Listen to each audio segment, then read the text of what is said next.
Good morning. My name is Joe Johnson. This is JAF Morgan Stock Horses. This little filly here is JAF Higuera Daniela. She's a young little filly. She's the greenest horse I have right now. And I thought I'd use her to help me answer some questions from people that have said, Joe, what do you mean when you say you're doing gymnastics with your horse? So, of course, people can go to the experts and find out those answers. I learned these from Buck Brannaman. And while obviously he's the master and I am just kind of a learning one, nevertheless, I have discovered that these gymnastics make the most amazing horse. So I wanted to use a little green filly, and she's very green, but she's a good learner and she really tries hard. So the advantage of using a green horse like this is that hopefully you'll not only get to see me demonstrate some of the gymnastics that I like to do, especially in the first 10 rides, but you'll also get to see if she kind of messes them up a little bit, what I'm going to do to fix it. Because if you've never learned these before or done them, it's going to really help if you can see what to do when things don't exactly go right, which they're not going to go right the very first few times. Maybe the first many times. Depends on the horse and depends on the rider. So again, Danny's a 10-ride colt, or filly actually, and hopefully we'll get an opportunity to show as many of the gymnastics that I do in the first 10 rides as possible, and hopefully they'll make sense. So if you get confused or need more information, feel free to contact me through my Facebook connection, JAF, actually it's Jaquima, Freno Morgan Stock Horses on Facebook, or through my website email. Either one, I'm happy to try to help because, you know what, I'm here for the horse. Alrighty, let's get started.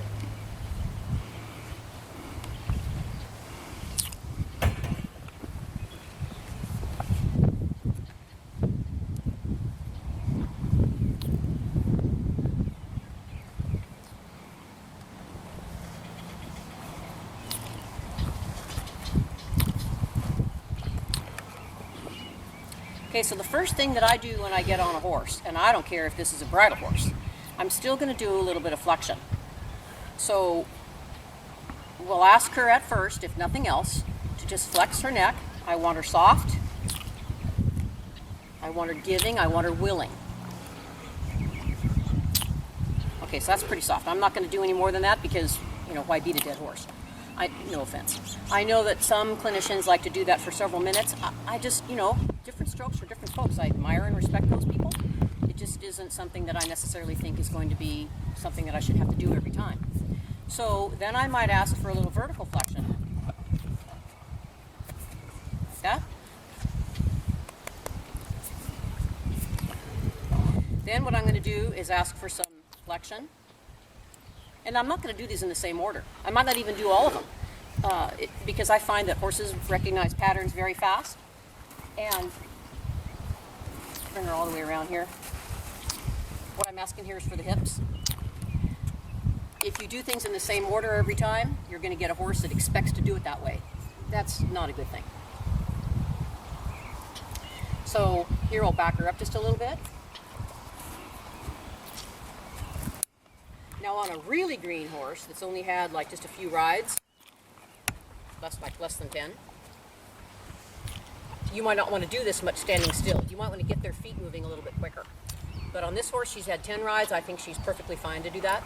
Anyway, to go back to where I was, I'll ask for flexion. Rock my weight, touch her here. I want the hips here. Why? Because the next thing I'm going to do is a one-rein stop. The one-rein stop is probably the most important exercise you can do. Different teachers have different feelings about how it should be done. I learned from the man I most admire probably in the world, Buck Brannaman. And the thing about the one-rein stop for me, it's not about the head, it's about the hips. Because if you don't get the hindquarters to disengage, you can teach your horse to bring its head around, which is great. I really appreciate suppleness and flexion. But guess what? They can gallop 100 miles an hour practically, going with their head bent around your knee. So it's not about the neck, what some people call the emergency brake in the horse. It's not about the neck, it's about the hips. So while this filly would probably stop from a canter if I just bent her head around, maybe even only this far and sat down, that isn't what I want. I want a disengagement. Now, a lot of people that don't want that disengagement, in the one rein stop after the first 7 or 8 or 10 rides or however many. All they want is the neck. They're probably in your reining, cutting kind of deal. And of course, the simple fact is that disengaging the hindquarters really has no place when you're working a cow. So I can understand their point of view, but my deal is safety. The people that buy my horses, almost without exception, buy them because they're safe, and I get them safe because I'm such a believer in the way Buck teaches that one rein stop. So we'll go through that just a little bit. I'll do it from the walk and the trot. I can do it from the canter too, but we have a kind of a limited amount of space because of the video. And just so you know, this is raw video. There will be no editing. There will be no changing. What you see is what we got. And, you know, for better or worse, that's what we're going to do. Alrighty. So we'll ask her to flex a little bit here. Her mouth is a little busier than I like, but she's green. There we go. Now I'll just ask her to move forward.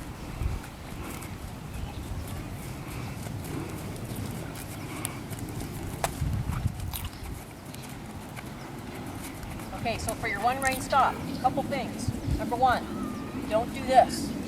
Okay? We're going to go down the inside rein, yes. But if you lean forward over your horse's shoulder like that, Buck has a great saying, you're going to become a lawn dart. You know, all it would take is one spook in almost any direction. You're out of shape, you're out of position. So what you're going to want to do is bring your rein through your hand. Now, is my shoulder going forward? Yes. But by the same token, I'm not leaning forward and getting myself out of position. Okay, so you're going to go down the inside rein. You know what, let me stop for a second so you can kind of pay attention to this. You're going to go down the inside rein.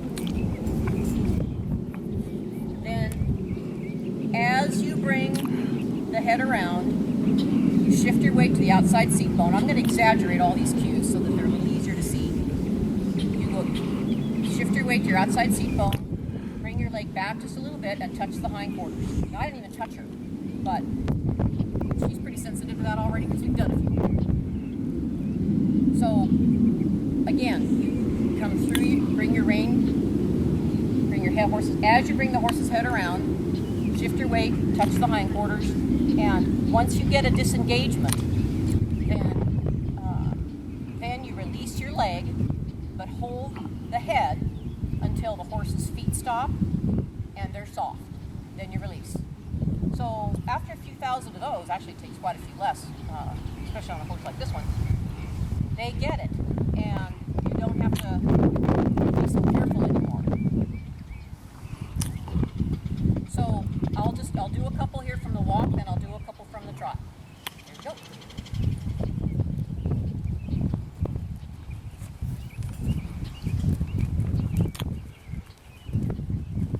Okay, down the rein. Bring the horse's head around as you apply leg. I'm going to come all the way around, even though she's disengaged already. I want the hindquarters, not the forehand. Now I release my leg, but I'm holding the head till her feet stop and she's soft. Great. Now, just in case you're not familiar with disengagement, these are the horse's hind feet. If they step this direction and they just catch up, that is not a disengagement. That's not putting in your horse's clutch. A disengagement is the outside foot steps, the inside foot steps forward and underneath of it. Remember, these are the hind feet. Outside foot steps, inside hind foot steps forward and underneath. That is a disengagement. Okay, we'll do one to the right.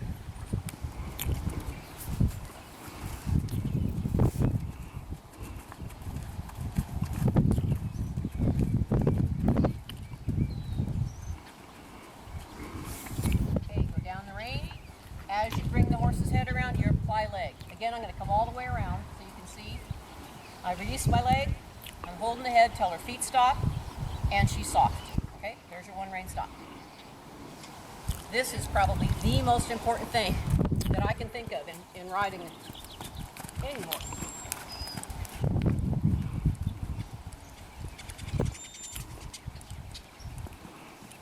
Okay, go down the rein. As you bring the head around, apply leg. Again, I'm coming all the way around even though she's doing fine. Release the leg, hold the head till they're soft and the feet stop.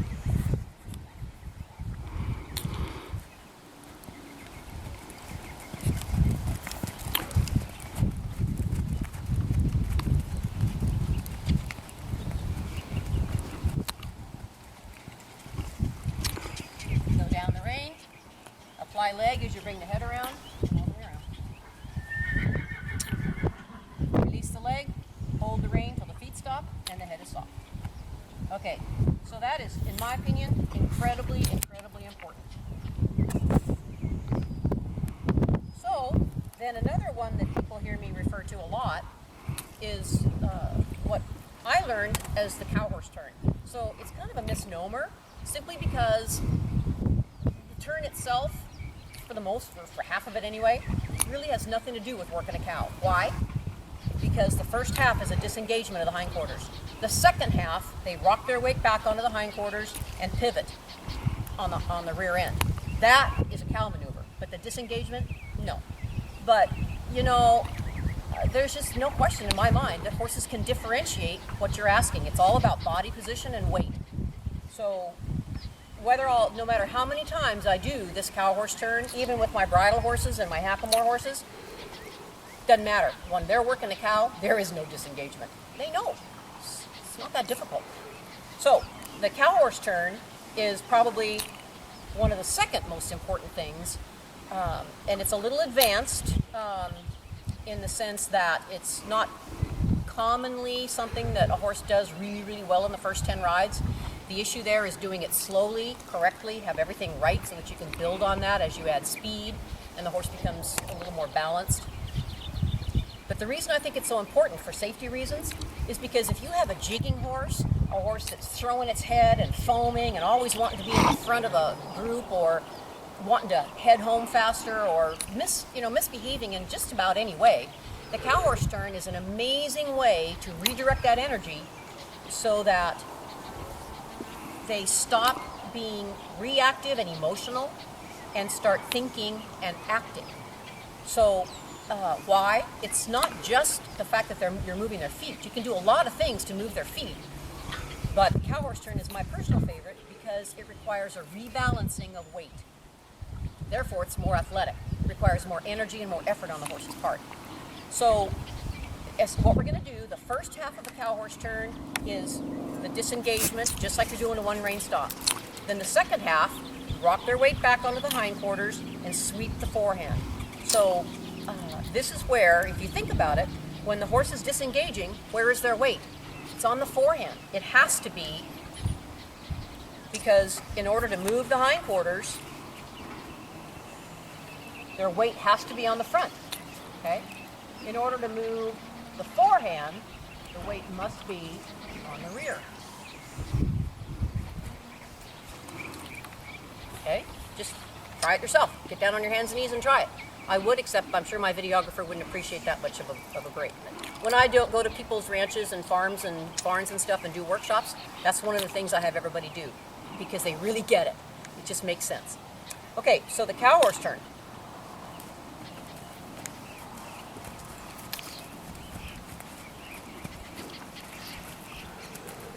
First half, one rein stop, essentially.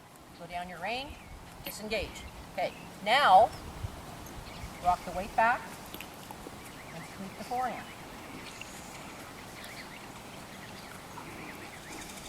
Okay, so it's the beginning of the side pass in the sense that you know I've got hindquarter control because I can do a one rein stop.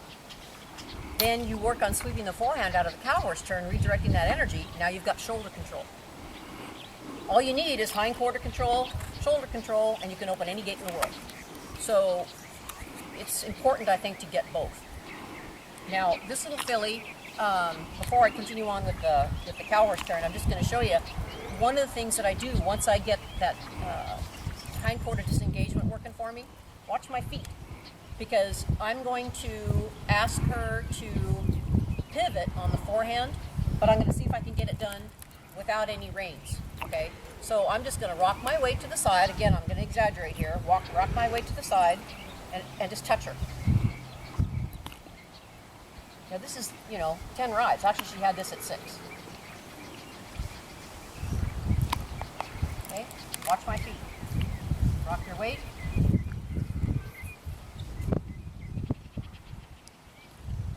Now I'm prepared to block her if she walks forward. But this is a great gymnastic exercise. I like it. Okay, back to the cow horse turn. And by the way, this is really the same thing as what you're doing when you do a good change of direction on the halter rope when you're doing your groundwork. Same thing. Go down your rein. Here's your first half. Rock the weight back. And ask for the forehand. So the turn is done all in the same direction. Why is this important when your horse is jigging or trying to be in the front and just kind of going crazy and berserk? Because it's more gymnastic. It requires that effort. And when you've got impulsion, because your horse is in a hurry trying to get down the trail, once you get the hindquarters and get them facing the other direction, the sweep will come on its own. And it's really sexy to ride, I got to tell you. But it's a great maneuver to redirect that inappropriate energy and get their mind back where it belongs to be. So there's your cow horse turn. Now, then, and this isn't necessarily in the correct order either. For those of you that want to know the order I do these in, just email me. But here, now, I'm going to see if I can back this little horse up. Get a little softness. I'm applying no leg and I'm not changing my body. Now, I'm going to ask for a little softness, rock my weight back, create a little energy with my feet, and ask her to back up. Now, I'm releasing with every step. Let me do that again and kind of exaggerate a little bit more. I'm going to have my hands out so maybe you can see them a little bit better. Okay. Pick up your softness. She says, I'm working on that. Now, pick it up. Now watch my hands. These reins are attached to those feet. Now I'm not going to stop here because she's bracing there. Now I'll stop. I'm not going to release until she's doing it right. And that includes having a little energy as well as a little softness. Okay, one more time. This time I'm going to do it the way I do it on my Jaquima horses, and I'll do it, actually I'm doing it on her anyway, with my snaffle bit horses as well, but when I first start I use both reins. Okay, rock your weight back, left, right, left, right, left, right, left, right. So the rein is connected to the foot. Lift with that rein, or with both reins, and as the foot is leaving the ground, the knee's starting to bend, I release it. They've already got the movement back. They're doing fine with that. Timing is difficult for a lot of people in this maneuver, but it's so worth learning because it really gets a nice soft horse there. Okay, then once you get your back up, now let's back a circle. So for backing the circle, knowing which foot is coming off the ground is imperative, because what you're going to do is you're going to ask for your backward step, and then if, say for instance, I'm going to do a right circle, the head's going to the right, hips are going to the left. So I'm going to get a couple steps straight, then I'm going to lift with my outside rein for the outside foot, and if the horse's cadence is correct, which it must be, remember it's a 2-beat gait. When the outside, or in this case right front foot is coming off the ground, the inside left hind foot is coming off the ground. So the outside front foot steps out, inside hind foot steps in. Then you're going to get, thus you're going to get a circle. So you must know which foot's coming off the ground in order to do this, or you're not going to get it. Okay, do a couple steps. Get away from the camera, I think I'm a little close. Okay, out. Now at the same time, I've shifted my hips so that my right shoulder is back. Right leg is back. I'm not touching it. All I'm doing is opening the door for her right shoulder to come through.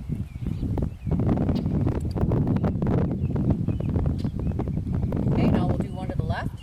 So same thing, couple steps back. Then I'm going to lift with the left foreleg. And that's going to cause the outside, in this case left foreleg, to step out, which will cause the inside right hind leg to go in.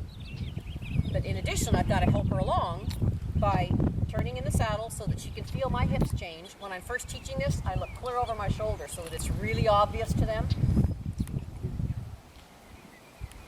Okay. her back up. All right. So when I'm lifting with the left rein, I'm not picking up on the right rein. So it's together, left, together, left, together, left, together, left, together, together, together, together. Okay. Alrighty, so now we're really kind of putting all the little elements together. So at this point, she's soft enough, although a little busy in the mouth, to where in order for me to pivot on the hind quarter, so in order to get that maneuver accomplished, I'm going to get her soft. I'm not going to ask her at this stage to stay soft through that pivot, but I do want her head bent in the direction of travel. So I'll ask her head to come a little bit to the right. I'm going to do one to the right first. I'll ask her head to come a little bit to the right. I'll rock my weight back onto my pockets just a little bit, and I'm going to open my inside leg and take my left leg a little forward. I will not touch my horse for this maneuver. Why? Because when you go to hitting on them, so say I'm going to do one to the left here. Not to be confusing, but we're building brain cells here, folks. If I'm going to do one to the left and I reach up and I smack her in the right shoulder, where's her head going to go? Her mind is going to go and her head are going to go to the right. Well, if I'm doing a turn to the left, I want her head bent to the left. So I'm just not a big fan of that whole smacking them in the shoulder thing. I haven't found it to be necessary. Maybe someday I will. But for the most part, and I've done, gosh, a couple hundred colts now, I haven't found it to be necessary. So, building those brain cells, now we're going to go to the right. So, I will ask her to wake up here, get a little bit soft. And again, I'm not going to expect softness to remain through this turn. She's only had 10 rides. So, but I'm going to bend her head a little bit to the right, rock my weight back, and I'm going to create energy. See how my left foot's moving?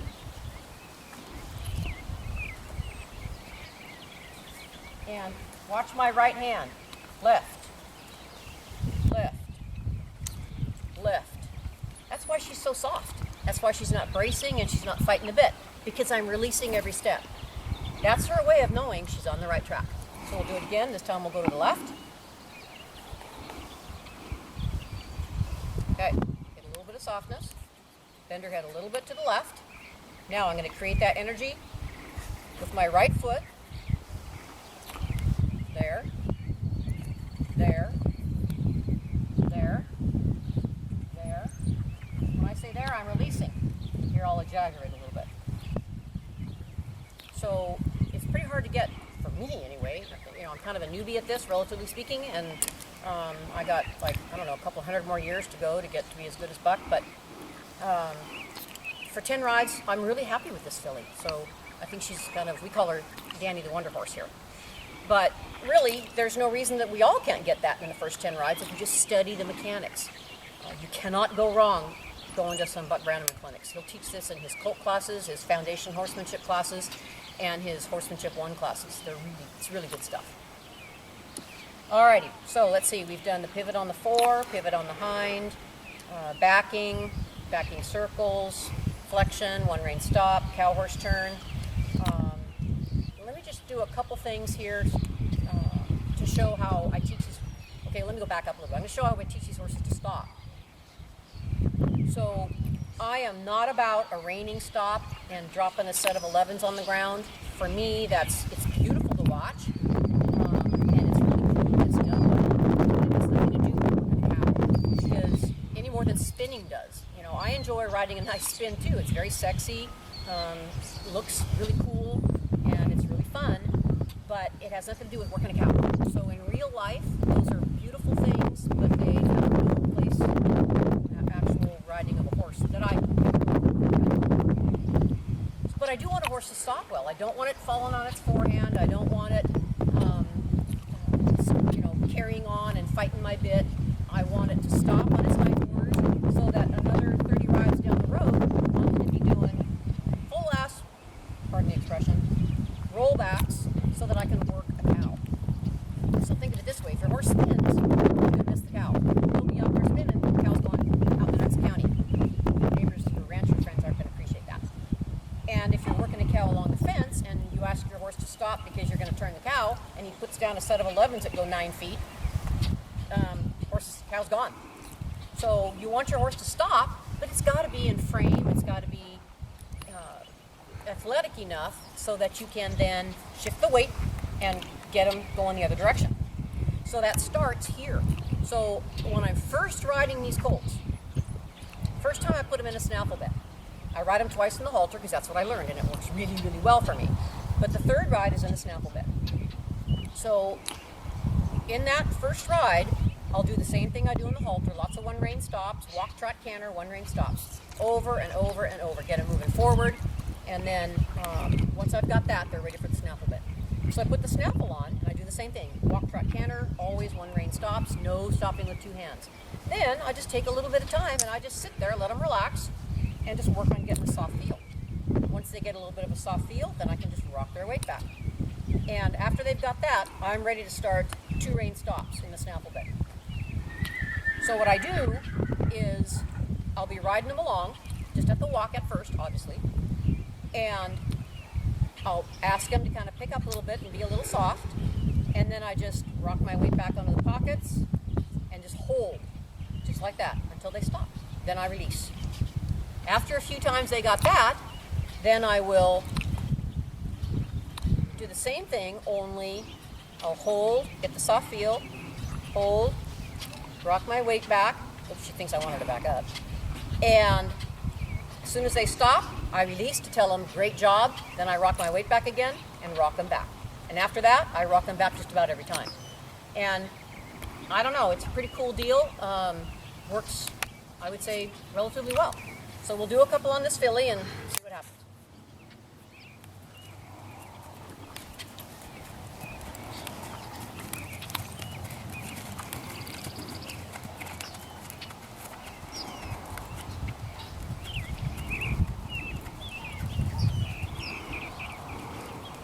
So here I'll pick up, get a little softness,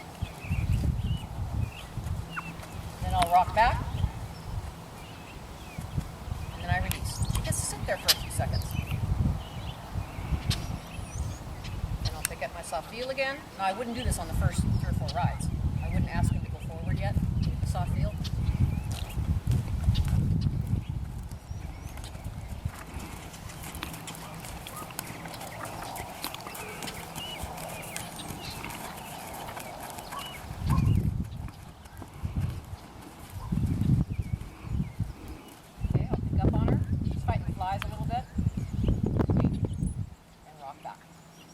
Okay, so after I do that for a few times, pretty quick, it just kind of happens every time.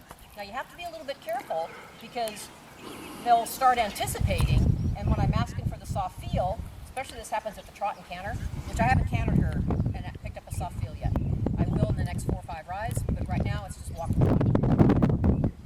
But I'll pick up the soft feel as I'm traveling and just release it. Pick it up and release it. Pick it up and release it.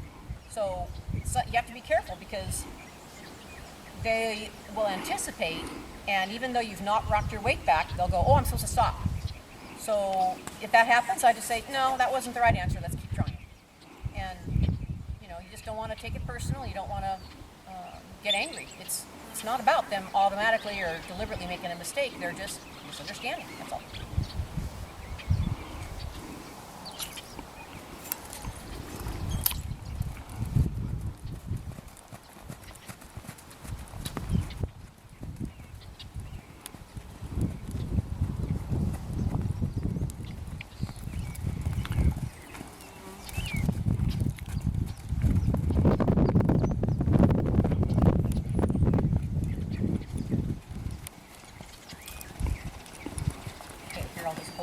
Good. Very nice. Not too straight, but she's still learning. Okay. One more.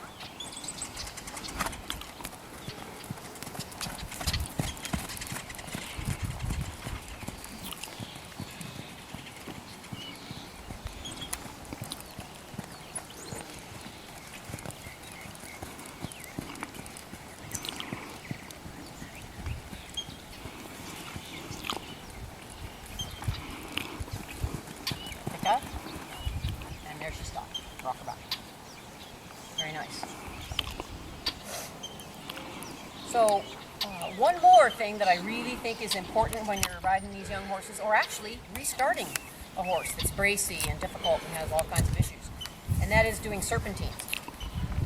So when we're doing a serpentine,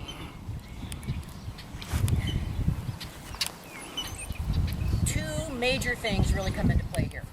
One is, again, you must know which leg is coming off the ground, okay?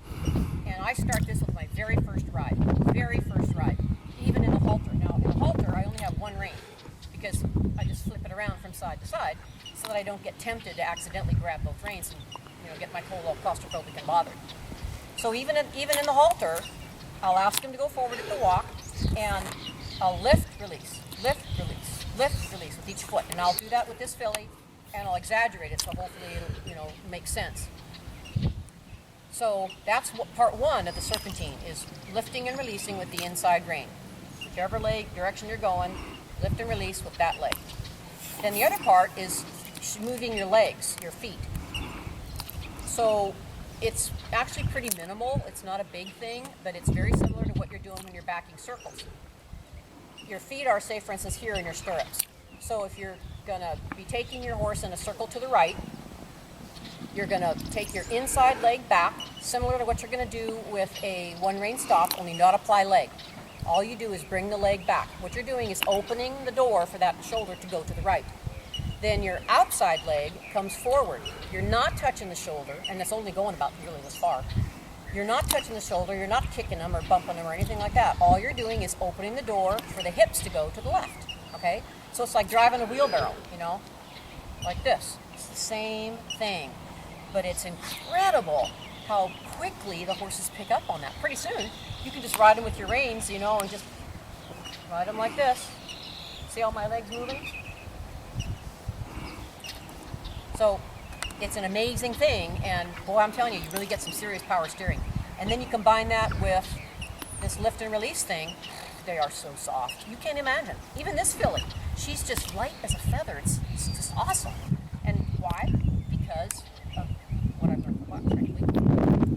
Okay, so